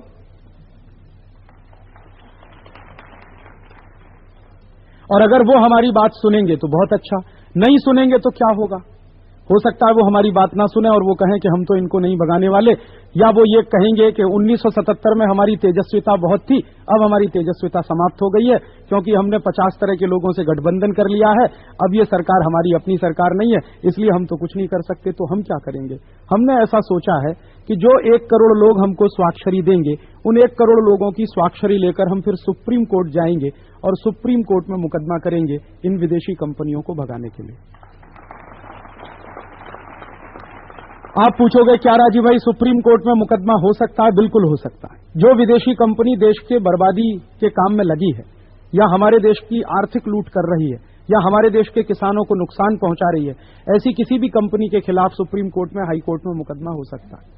और सुप्रीम कोर्ट की ताकत इतनी ज्यादा है कि सरकार किसी विदेशी कंपनी को ना भगा सके, लेकिन कोर्ट की ताकत इतनी ज्यादा है कि वो भगा देता है। आपने थोड़े दिन पहले अखबार पढ़ा होगा, एक अमेरिकी कंपनी को हमारे देश के हाई कोर्ट ने भगा दिया, उसका नाम है कोजेंट्रिक्स। वो कर्नाटक में आई थी बिजली बनाने के लिए, कर्नाटक के हाई कोर्ट ने उस कंपनी के खिलाफ आदेश किया और कंपनी को देश छोड़कर जाना पड़ा। सरकार नहीं चाहती थी कि वो कंपनी जाए, लेकिन कोर्ट ने भगा दिया। तो हमारा ये मानना है कि अगर वो कोजेंट्रिक्स को भगा सकते हैं कोर्ट के न्यायाधीश, तो पेप्सी को भी भगा सकते हैं, कोक को भी भगा सकते हैं। तो वो बात हम कहेंगे उनसे, और हो सकता है वो हमारी बात सुने और सब विदेशी कंपनियों को भगाने के लिए वो आदेश करें।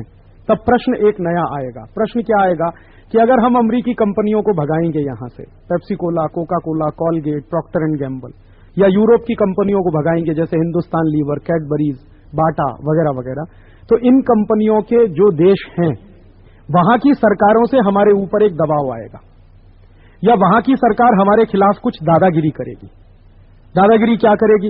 जैसे अमेरिकी कंपनियों को हम भारत से भगाएं तो अमेरिकी सरकार दादागिरी करेगी, और दादागिरी वो ये करेगी कि भारत के ऊपर जितना उनका कर्जा है वो कहेंगे तुरंत वापस करो। हम कर्जदार हैं ना उनके, 6.5 लाख करोड़ का हमारे ऊपर कर्जा है, तो वो कहेंगे आप हमारा कर्ज वापस कर दो। एक तो ये दादागिरी करेंगे। दूसरी वो दादागिरी ये करेंगे कि हम आपको कभी भी भविष्य में कर्ज नहीं देंगे, हिंदुस्तान को हम कर्ज देंगे ही नहीं। तब प्रश्न आएगा कि फिर क्या करें? अगर उन्होंने तत्काल अपना सारा कर्ज हमसे वापस मांगा तो हम कर्ज कैसे चुकाएं, और उन्होंने भविष्य में कर्ज देना बंद कर दिया तो देश कैसे चलाएं? तो उसके लिए हमने एक समाधान निकाला है कि अगर कोई भी देश हमारे खिलाफ दादागिरी करेगा और बोलेगा कि हमारा कर्ज वापस करो, और कोई भी देश ऐसा बोलेगा कि हम आपको कर्ज नहीं देंगे, तो हम उनका तत्काल सारा कर्ज वापस करेंगे और भविष्य में उनसे कर्ज नहीं लेंगे, ये संकल्प भी करेंगे। तो आप पूछोगे पैसा कहां से आएगा? उसके लिए मैंने समाधान ऐसा ढूंढा है कि हमारे देश के बड़े बड़े घोटालेबाज नेताओं का पैसा स्विस बैंक में जमा है, वो सारे पैसे को हम राष्ट्रीय संपत्ति घोषित करें। जितना पैसा हमारे देश के घोटालेबाज नेताओं का स्विस बैंक में जमा है, वो सारे पैसे को हम भारत की राष्ट्रीय संपत्ति घोषित कर दें, तो उस पैसे से देश का कर्ज चुक जाएगा। आप पूछोगे कितना पैसा है? हमारे देश के बड़े बड़े घोटालेबाज नेताओं का $300 अरब स्विस बैंक में जमा है, और 300 अरब डॉलर कितना होता है? 15 लाख करोड़ रुपए। और विदेशी कर्ज है हमारे ऊपर 6.5 लाख करोड़ रुपए। तो बात आपको समझ में आ गई? 15 लाख करोड़ रुपए हमारे नेताओं का है, 6.5 लाख करोड़ का हमारे ऊपर विदेशी कर्ज है। तो उसमें से हम 6.5 लाख करोड़ दे सकते हैं, 8.5 लाख करोड़ बचेगा और उससे हम देश का विकास कर सकते हैं। माने हमको किसी देश से कर्ज मांगने की जरूरत नहीं पड़ेगी अगर विदेशी बैंकों में पड़े हुए भारत के नेताओं के पैसे को भारत में हम वापस ले आए। और इसके लिए हम एक अभियान चला रहे हैं। और क्या अभियान चला रहे हैं? हम भारत सरकार को अभी थोड़े दिन के बाद कहने वाले हैं कि आप संसद में इसके लिए विधेयक लाओ कि जितना पैसा स्विस बैंक में है वो राष्ट्रीय संपत्ति घोषित करो। अगर सरकार विधेयक लाती है तो बहुत अच्छा, नहीं लाएगी तो हम क्या करेंगे? किसी एक खासदार को पकड़ेंगे। हमारे देश की संसद का नियम है कि या तो सरकार विधेयक लाती है या खासदार विधेयक लाता। और कोई एक खासदार लोकसभा में मिल गया इस विधेयक को लाने के लिए तो भी ये कानून बन सकता है। आप पूछोगे इस कानून को बनाने के लिए 2/3 बहुमत लगता है क्या? बिल्कुल नहीं। खासदार जितने लोकसभा में उपलब्ध हों उनकी बहुमत लगती है। मान लीजिए जिस दिन ये विधेयक आए उस दिन मान लीजिए 30 खासदार हैं लोकसभा में, तो 16 खासदार अगर इसके पक्ष में वोट दे देंगे कानून बन जाएगा। 2/3 बहुमत नहीं लगता इसके लिए। तो हमें कुछ खासदारों को तैयार करना है जो इस कानून को बनाएंगे। कुछ लोग कहते हैं कि राजीव भाई खासदार आपकी कुछ मदद नहीं करेंगे क्योंकि उन्हीं का पैसा तो है वहां पर, वो क्यों लाने देंगे अपना पैसा? मेरा ऐसा मानना है कि कोई तो एक खासदार मिलेगा जिसका बैंक अकाउंट नहीं होगा स्विस बैंक। कोई तो एक मिलेगा ना 545। नहीं मिलेगा तो किसी को भेजेंगे, फिर काम तो कराना, क्योंकि अपना पैसा तो वापस लाना ही है। मिल गया तो बहुत अच्छा है, नहीं तो किसी को भेजेंगे और वो खासदार वहां जाकर विधेयक लाएगा। तो हमारी संसद का नियम यह है कि अगर एक खासदार भी विधेयक लाता है, बिल लाता है, तो बाकी सब खासदार को उस पर बहस करनी पड़ती। तो जब ये विधेयक आएगा तो हम ये देखेंगे कि कौन कौन खासदार इसका विरोध कर रहा, क्योंकि जो भी खासदार विरोध करेगा पक्की बात है कि उसका स्विस बैंक अकाउंट है। तो सबकी पोल पट्टी खुल जाएगी और सब हिंदुस्तान की जनता के सामने नंगे हो जाएंगे कि कौन कौन घोटालेबाज। तो उससे हम सारा विदेशी कर्ज चुकाएंगे। और एक दूसरा काम हमें और करना है कि हिंदुस्तान को कभी भी विदेशों से कर्ज लेने की जरूरत नहीं है अगर हम अपने देश में जितना काला धन है उसको सफेद धन बना दें, ब्लैक मनी को व्हाइट मनी कर दें, सारे के सारे काले धन को देश के विकास के काम में हम लगा दें, तो कभी भी हम कटोरा लेने के लिए भविष्य में किसी देश के सामने नहीं जाएंगे। आप पूछोगे कितना ब्लैक मनी है? हमारे देश के बाजार में 10 लाख करोड़ रुपए का ब्लैक मनी है, 10 लाख करोड़। और ये 10 लाख करोड़ रुपए का अगर काला धन सफेद धन हो जाए तो ये सारा पैसा देश के विकास के काम में लगेगा। और आप सोचो 10 लाख करोड़ रुपए से हम कितने कारखाने खोल सकते हैं? 1 करोड़ रुपए में एक कारखाना लगे, 10 लाख करोड़ में 10 लाख कारखाने लगेंगे कि नहीं? और 10 लाख कारखानों में कितने करोड़ लोगों को रोजगार मिल सकता है? अगर एक छोटी से छोटी कारखाने की इकाई हम चलाएं और उसमें 50 आदमियों को भी हम काम दें प्रत्यक्ष और परोक्ष रूप से, तो सोचो 10 लाख कारखानों में कितने करोड़ लोगों को काम मिलेगा? कम से कम 5 करोड़ लोगों को रोजगार मिल जाए। तो बेकारी भी हम कम कर सकेंगे और देश का विकास भी उस पैसे से कर सकें।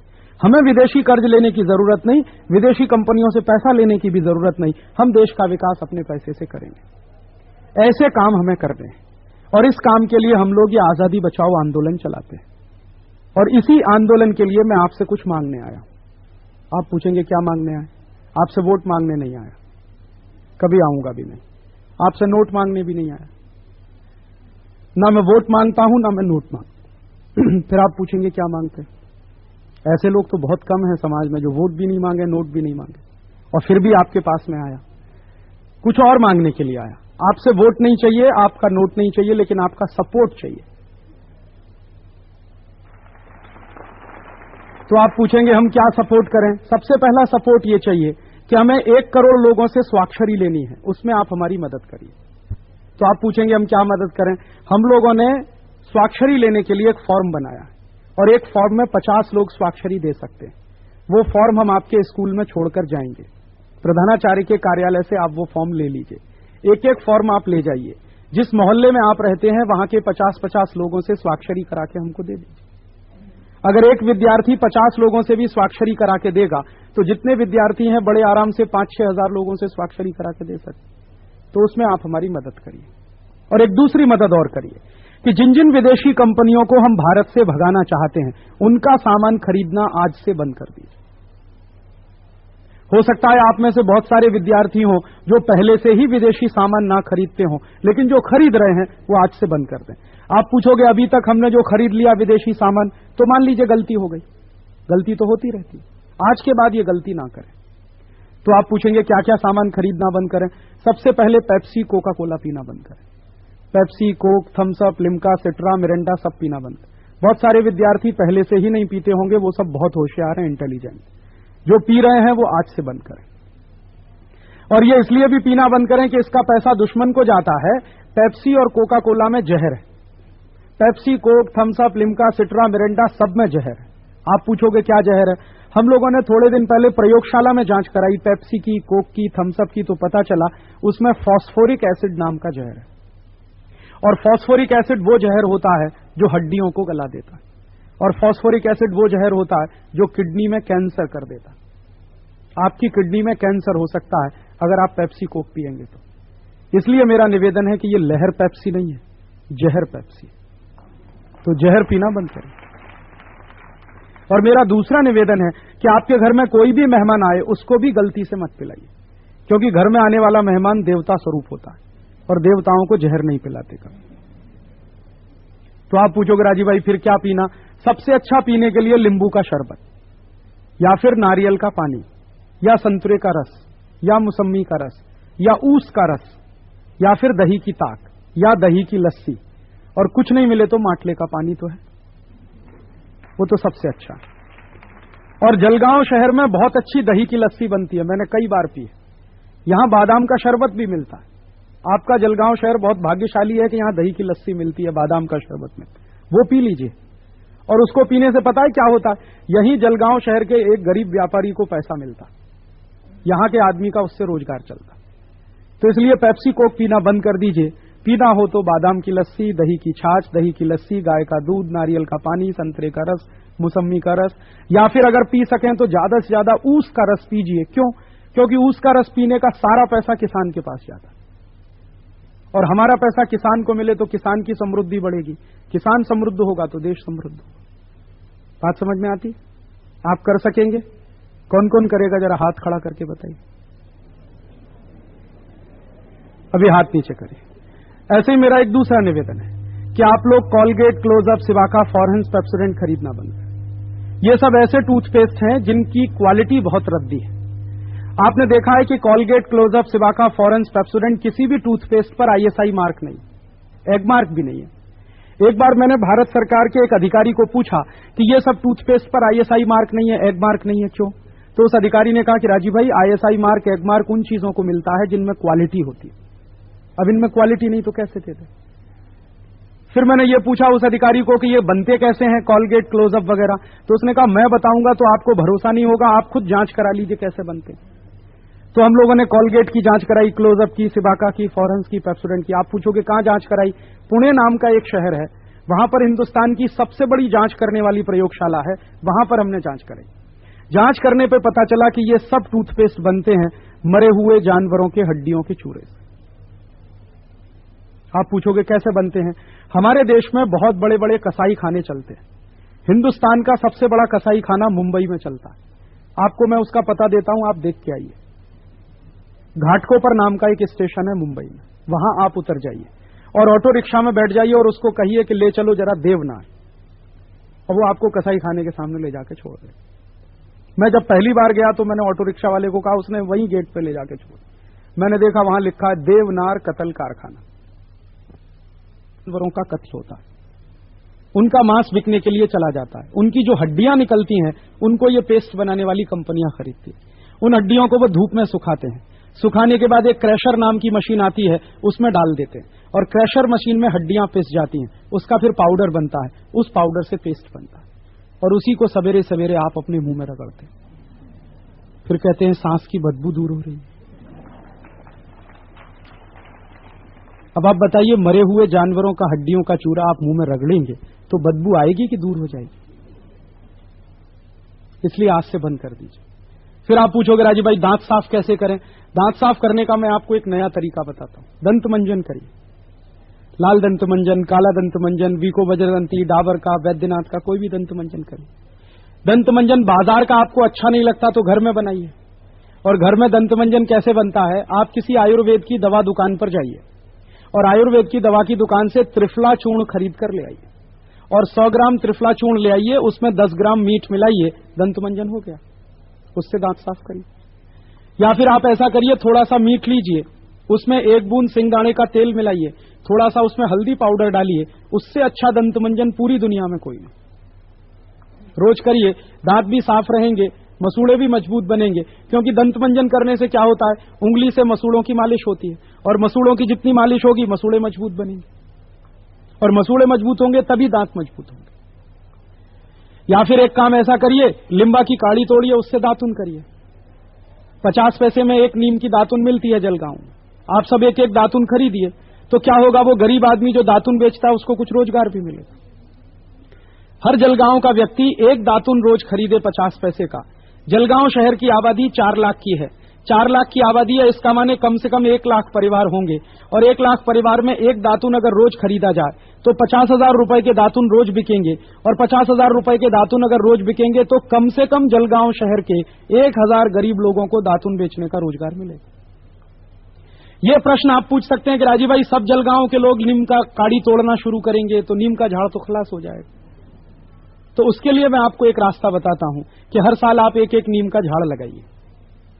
हर विद्यार्थी एक एक नीम का झाड़ लगाए हर साल। कब लगाना, जब आपका जन्मदिन आए तब।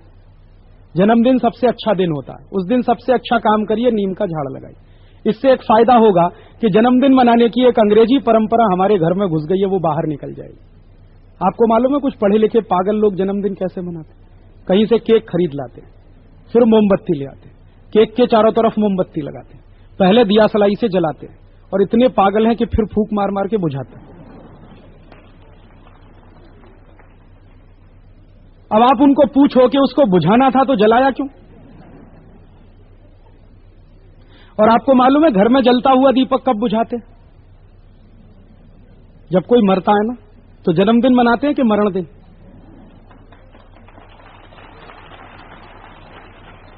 तो ऐसा फालतू का जन्मदिन मत मनाइए।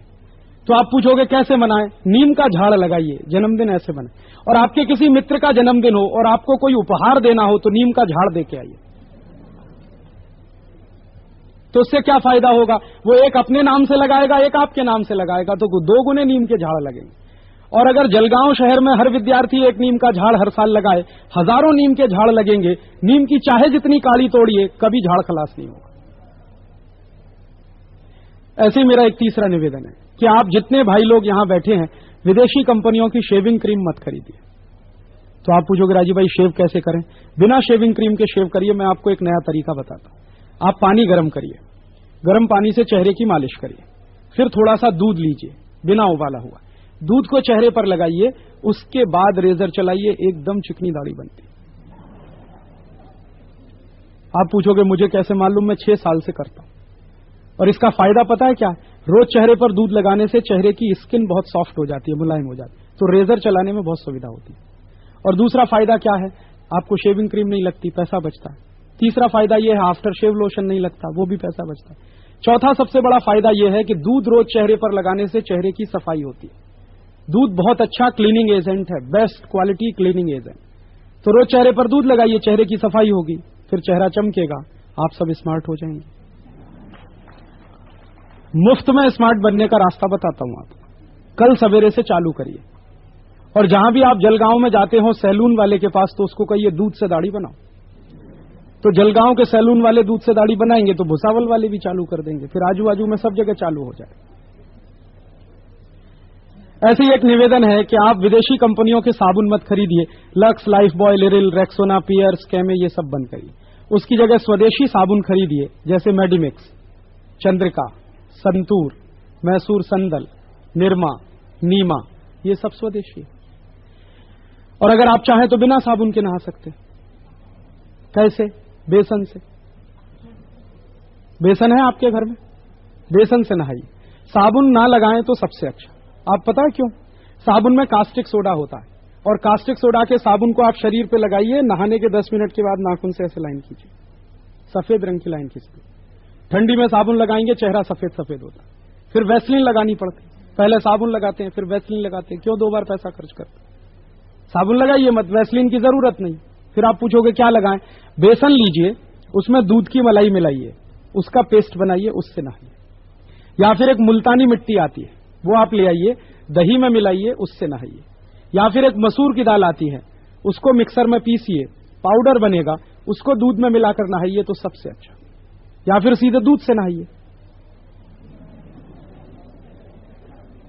हिंदुस्तान के सब भगवान जी दूध से नहाते। महाशिवरात्रि आती है, शंकर भगवान को दूध से ही नहलाते, साबुन नहीं लगाते। अब शंकर भगवान दूध से नहा सकते हैं तो हम भी नहा सकते हैं। और वैसे भी अपने देश में कहावत है, दूधो नहाओ, तो दूध से नहाओ, यही तो कह रहे हैं। आप पूछोगे तरीका नहीं आता, तरीका मैं बताता हूं। आधा कप दूध लीजिए, उसमें एक नींबू निचोड़ दीजिए, थोड़ी देर में वो दही जैसा हो जाएगा। उसमें एक कॉटन का कपड़ा भिगोइए, भीगे हुए कपड़े को बाहर निकाल के शरीर की उससे मालिश करिए, तो गंदगी सारी कपड़े में निकल के बाहर आ जाएगी। हल्के गर्म पानी से स्नान करिए, एकदम 100% संपूर्ण स्नान।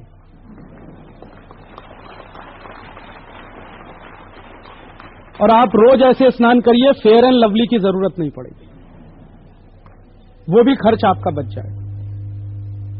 ऐसे ही मेरा निवेदन है कि आप विदेशी कंपनियों का कपड़ा धोने का साबुन मत लाइए। सर्फ, रिन, एरियल, व्हील, ओके, हैंको, ये सब बंद करिए। उसकी जगह निरमा, हिपोलिन, डॉक्टर, घड़ी, ससा, ये सब खरीदिए। बाटा कंपनी के जूते मत खरीदिए, बहुत बेईमान कंपनी है। 150 रुपए के जूते को 699 रुपए 95 पैसे में बेचती है। आप कभी भी बाटा की दुकान में जाइए, रेट मिलेगा 99 रुपए 95 पैसे, 199 रुपए 95 पैसे। आपको लगेगा ये तो बहुत ईमानदार है। वो इतने बेईमान है कि 3 गुनी जेब काटते हैं। फिर आप पूछोगे जूते चप्पल कहां से खरीदें? यहां जलगांव शहर में जितने मोची जूते चप्पल बनाते हैं उनसे खरीदिए, उनको भी रोजगार मिलेगा, पैसे से उनकी समृद्धि बढ़ेगी। जितना बन पड़े उतना स्वदेशी सामान खरीदिए। आप पूछोगे हमको याद नहीं रहेगा क्या स्वदेशी है क्या विदेशी है? अभी 5 मिनट बाद यह व्याख्यान खत्म होगा। हमारे कार्यकर्ता आपको एक माहिती पत्रक देंगे। उस माहिती पत्रक में पूरी माहिती दी गई है कि क्या सामान स्वदेशी क्या विदेशी। और माहिती पत्रक के अंत में एक पता दिया गया है। इस जलगांव शहर में एक ऐसी भी दुकान है जहां संपूर्ण स्वदेशी सामान मिलता है। आप जाकर वहां दुकान से खरीद सकते हैं, उसका पता भी उस पत्रक में दिया गया। मेरा आपसे सिर्फ इतना निवेदन है कि आप बन पड़े उतना स्वदेशी सामान खरीद कर लाइए, माहिती पत्रक संभाल कर रखिए, जब भी बाजार जाना हो सिर्फ स्वदेशी खरीद कर लाइए। और चलते चलते एक छोटा सा मेरा आखिरी निवेदन कि आप लोग जितना बन सके उतना टेलीविजन देखना बंद कर दीजिए, क्योंकि ये टेलीविजन पर सवेरे से शाम तक जाहिरात आता है विदेशी सामानों का, उसी के कारण वो सामान बिकता है। और जितने जाहिरात टेलीविजन पे आते हैं सब झूठ होते हैं, एक भी जाहिरात सच नहीं होता। आप पूछोगे कैसे? टेलीविजन में एक जाहिरात आता है, एक साबुन है, उसका नाम है लाइफ बॉय। उसके जाहिरात में कहते हैं लाइफ बॉय है जहां अगर तंदुरुस्ती लाइफ बॉय से आती है तो आप भोजन क्यों करते हैं? ऐसा करिए, भोजन बंद आज से, एक एक लाइफ बॉय खरीद लीजिए, दिन भर रगड़ते रहिए, तंदुरुस्ती आ जाएगी। क्या पागल है टेलीविजन? तंदुरुस्ती भोजन से आती है कि लाइफ बॉय से? टेलीविजन में एक जाहिरात में दिखाते हैं एक खिलाड़ी है, फुटबॉल खेलना नहीं जानता, लाइफ बॉय लगा के जाता है तो चैंपियन हो जाता है। अब खिलाड़ी लाइफ बॉय से चैंपियन होता तो भारत की फुटबॉल टीम तो विश्व चैंपियन। उसमें दिखाते हैं कि लाइफ बॉय मैल में छुपे कीटाणुओं को धो डालता है, कभी नहीं कहते मार देता है, हमेशा कहते हैं धो डालता है। इसका माने जो कीटाणु मैल में छुपे हैं इनको धो पहुंचकर और तंदुरुस्त बना देता है।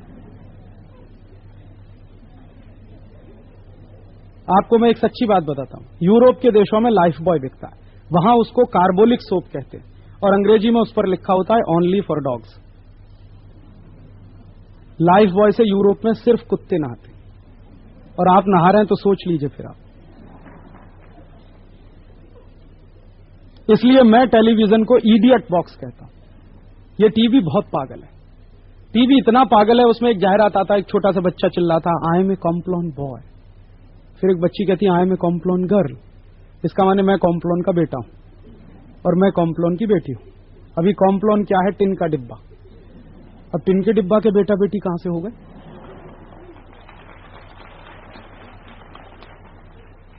ये टीवी इतना इडियट है, उसमें एक जाहिरात आता है, एक पेन है उसका नाम है रोटोमैक, उसमें कहते हैं लिखते लिखते आप बताओ आप में से किस किस को हो गया लिखते लिखते? दुनिया में ऐसा कोई पेन बनता जिससे लिखते लिखते सब हो जाए? ऐसे ही टेलीविजन में एक जाहिरात आता, फेयर एंड लवली गोरेपन की क्रीम। अब फेयर एंड लवली लगा के सब गोरे हो जाते, तो साउथ अफ्रीका में तो कोई काला नहीं होना चाहिए।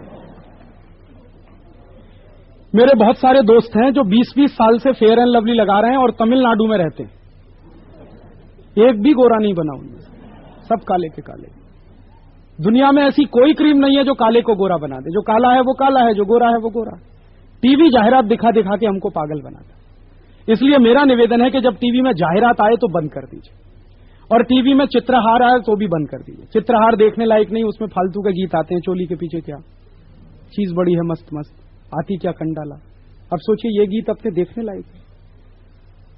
और कुछ सीरियल्स मत देखिए, जैसे शांति, स्वाभिमान, तारा, बनेगी अपनी बात, अमानत, चाहत, राहत, आहट, ये सब बेकार, क्योंकि हर एक सीरियल का एक ही चक्कर है, एक्स्ट्रा मैरिटल अफेयर्स। किसी की पत्नी किसी के पति के साथ, किसी का पति किसी की पत्नी के साथ, किसी का प्रेमी किसी की प्रेमिका के चक्कर में, किसी का प्रेमी किसी की प्रेमिका के चक्कर, सब फालतू के किस्से। एक पुरुष 10 स्त्रियों के साथ फंसा हुआ, एक स्त्री 10 पुरुषों के साथ। ये सब कहानी किस्से हमारे काम के नहीं है, हमारे देश में ये सब होता नहीं है। Extra marital affairs Bharatiya Samaj में पाप माना जाता है। पर स्त्री गमन, पर पुरुष गमन दोनों पाप है। ये अमेरिका में होता है, बिल क्लिंटन यही करता है।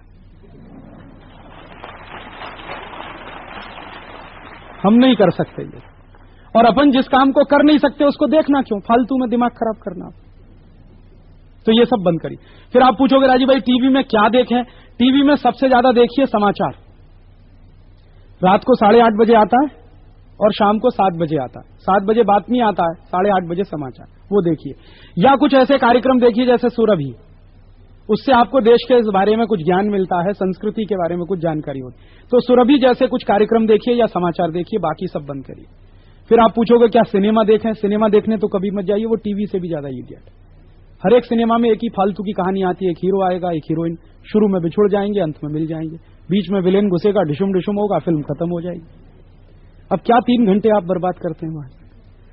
हर एक फिल्म में एक दिखाएंगे, एक हीरो आएगा 25 मंजिल की इमारत से कूदेगा और कभी उसकी पैंट नहीं फटती। आप सोचिए 1 मंजिल से कोई कूदे, हाथ पैर टूट जाते हैं, हीरो की पैंट नहीं फटती। फिर एक हीरो आएगा, मोटरसाइकिल लेके चलेगा, दीवार तोड़कर निकल जाता है, उसका सिर नहीं फटता, दीवार फट जाती है। फिर एक हीरो आता है, डिशुम डिशुम करता है और 1 मिनट में 20-20 गुंडों को मारता है। अब एक हीरो 1 मिनट में 20 गुंडों को मारे और इतने ताकतवर हमारे हीरो, तो सबको ट्रक में भर भर के सरकार ने कारगिल युद्ध में क्यों नहीं भेज दिया लड़ने?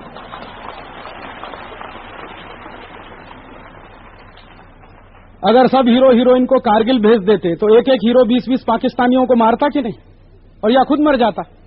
दोनों में देश का भला होता।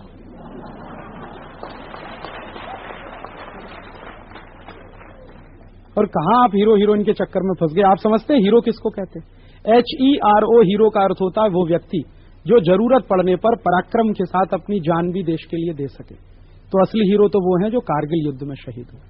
ये तो सब आमिर खान, शाहरुख खान, माधुरी दीक्षित, ये सब नाचने गाने वाले नटनटी हैं। नटनटी समझते? जो गांव में आते हैं 10 रुपए का पैसा 10 रुपए लेके नाच दिखाते। अब वो मुंबई पहुंच के 1 करोड़ रुपए में नाच दिखाएं तो क्या हीरो हो? वो तो नटनटी ही रहने वाले। तो किनके चक्कर में आप फंसे? बंद करिए इन सबको देखना। फिर आप पूछोगे राजीव भाई टाइम पास कैसे होगा? बहुत लोग कहते हैं कि हम तो सिनेमा टाइम पास करने के लिए देखते हैं, टीवी टाइम पास करने के लिए देखते। आपको टाइम पास करना हो तो वो करिए जो मैं करता हूं। आपको मैंने बहुत कुछ कहा, आपने सुना, अब आप ये किसी दूसरे को कहिए जाकर, और रोज अपने गांव में, अपने मोहल्ले में 10 घर में जाकर, 20 घर में जाकर ये बात समझाइए। इसमें आपका टाइम पास हो जाएगा, देश में क्रांति भी हो जाएगी। या टाइम पास करने के लिए एक काम करिए, अच्छी अच्छी मराठी की पुस्तकें पढ़िए, या संगीत सीखिए, या पेंटिंग बनाना सीखिए, चित्र बनाना सीखिए, और कुछ नहीं कर सकते तो खेल खेलिए, लेकिन क्रिकेट नहीं। क्रिकेट पागल लोगों का खेल है। दुनिया में जितने पागल हैं क्रिकेट खेलते हैं, और जो पागलों के पागल हैं वो क्रिकेट देखते हैं। आप पूछोगे ऐसा क्यों? ये ऐसा फालतू खेल है क्रिकेट, इसमें 2 खिलाड़ी खेलते हैं, एक बॉलिंग करता है, एक बैटिंग करता है, खेलने वाले 2, और टेंशन करोड़ों को होता है। मान लो भारत पाकिस्तान का मैच है, पाकिस्तान खेल चुका है, भारत खेल रहा है, 8 खिलाड़ी आउट हो गए, 20 बॉल बची है, 25 रन बनाना। तो हर देखने वाले को एक ही टेंशन, 20 बॉल में 25 रन, 20 बॉल में 25 रन, 20 बॉल में 25 रन, 20 बॉल में 25। और जब 20 बॉल में 25 रन नहीं बनता तो टेंशन और बढ़ता। फिर हर आदमी क्या सोचता, हे गणपति बप्पा बनवा दो 20 बॉल में 25, हे दुर्गा माता बनवा दो 20 बॉल में 25 रन, हे बजरंग बली 10 रुपए का लड्डू चढ़ाऊंगा। ये बजरंग बली हमने क्रिकेट के लिए बनाए, फिर भी नहीं बनता 20 बॉल में 25 रन और टेंशन और बढ़ता है। तो हम क्या सोचते हैं, एक बॉल पे छक्का लग जाए, एक बॉल पे चौका पड़ जाए, एक बॉल में 2 रन ले ले, एक बॉल में 3 रन ले ले, इस ओवर में इतने रन बने, उस ओवर में इतना टेंशन होता है। और 20 बॉल में 25 रन बनाते बनाते खिलाड़ी अगर आउट हो गया तो ऐसा मुंह निकाल के बैठते हैं जैसे बाप मर गया। सोचो आप कितने पागल हैं। कुछ लोग तो इतने पागल हो जाते हैं कि 20 बॉल में 25 रन बनाना हो, सचिन तेंदुलकर खेलता हो तो चिल्लाते हैं सचिन तेंदुलकर छक्का, सचिन तेंदुलकर छक्का, सचिन तेंदुलकर। आपको मालूम है क्या बोल रहे हैं? सचिन तेंदुलकर छक्का नहीं है, 2 बच्चों का बाप बन चुका है। ऐसे ऐसे पागल लोग, कहां आप क्रिकेट में फंस गए। कुछ लोग तो इतने पागल हो जाते हैं कि क्रिकेट का मैच देखते हैं तो दिन भर घर में बैठे रहते, कहीं नहीं जाते। उनका कोई पड़ोसी आया, बहुत जरूरी काम से आया, पड़ोसी को कहते हैं पहले तू बैठ अभी क्रिकेट का मैच देख। बेचारा पड़ोसी बैठ गया, थोड़ी देर के बाद भूल गया वो किस काम से आया था, वो भी क्रिकेट में लग गया। मेरा एक दोस्त है, मुंबई में रहता, जिस दिन क्रिकेट का मैच आता कहीं नहीं जाता घर में से। एक बार मैं उसके घर गया तो उसकी पत्नी ने कहा कि राजीव भाई आप कुछ करो, ये मैच बंद करा दो क्रिकेट। मैंने उसको कहा कि आप टीवी का तार काट दो, टीवी उठा के ऊपर रख दो। उसकी बहुत बात समझ में आ गई, उसने तार काट दिया, टीवी उठा के ऊपर रख दिया। मैं दोबारा उनके घर गया, मैंने कहा अब तो आपके घर में शांति है। तो उन्होंने कहा नहीं राजीव भाई तकलीफ और बढ़ गई। तो मैंने कहा अब क्या है? तो उन्होंने कहा वो पड़ोसी के घर में घुस जाए। ऐसा पागल आदमी है, घर छोड़ सकता मैच नहीं छोड़ता। और ऐसे करोड़ों पागल हैं इस देश में जो घंटों घंटों बर्बाद करते हैं। एक बाजू में मैं देखता था कारगिल का युद्ध चल रहा था, दूसरे बाजू में क्रिकेट का मैच चल रहा था। करोड़ों हिंदुस्तानियों को मैच की चिंता थी, कारगिल की चिंता नहीं थी। और जब तक इस देश में मैच होता रहा, इंग्लैंड में, इस देश में नहीं इंग्लैंड में, और भारत की टीम खेलती रही, इस देश के एक भी गांव में कारगिल के लिए फंड इकट्ठा नहीं हुआ और ना कोई रैली हुई। आप सोचो कि हम क्रिकेट में इतने पागल हो गए कि राष्ट्र को भी भूल गए। इसलिए मेरा निवेदन है कि इसका भी बहिष्कार करिए। और वैसे भी क्रिकेट विदेशी खेल है, इसलिए उसका बहिष्कार करिए। अंग्रेज आए तो भारत में क्रिकेट आया, अंग्रेज नहीं आते तो क्रिकेट नहीं आता।